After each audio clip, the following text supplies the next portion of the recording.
These sort of things happen thanks to Zone Reality, where laymen go and see what happens, including even I think it was a Canadian airline which was carrying Nigerians coming from Saudi Arabia at the time. It's also there, so they get to see these things firsthand. But back here, you don't get to see all of this. But now that the president has ordered investigation about this, do we expect to see that this is published since the announcement was made public? Nope.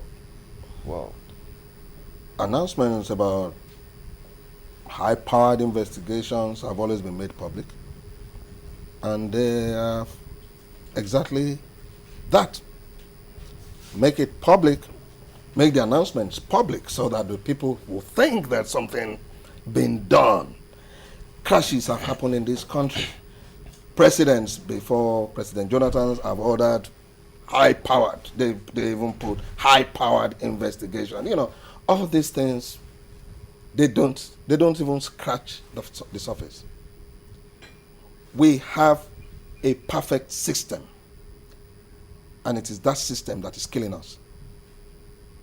All the pilots in Nigeria, they're perfect. They're great, they're good. And so we die in ignorance.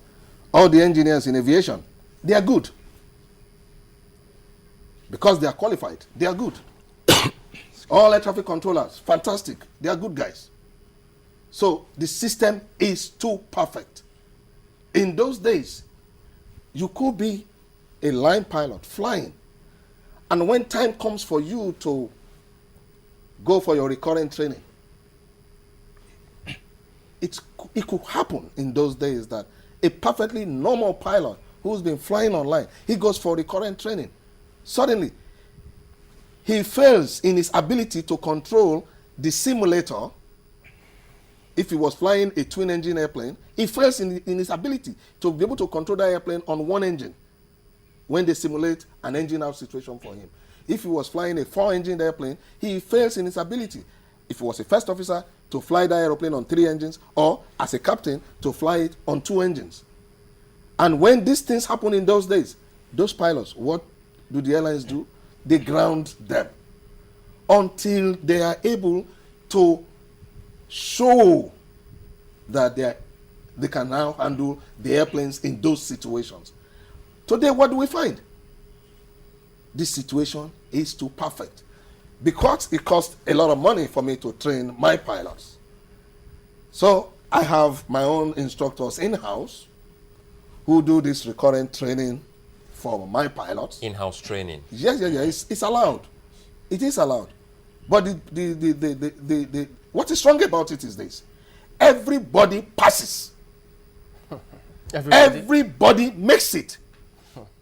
Something is wrong in a perfect system, for Christ's sake. With this picture you painted, would you say on global levels that we do have airlines in this country? We don't have airlines. We don't have airlines. We have the likes of, my people call them tuke-tuke, all these buses that go from Yanapaja to... That's the kind of operations we're doing. That's the kind of operations we're doing. Some airlines are trying, don't get me wrong. Some airlines are trying their best to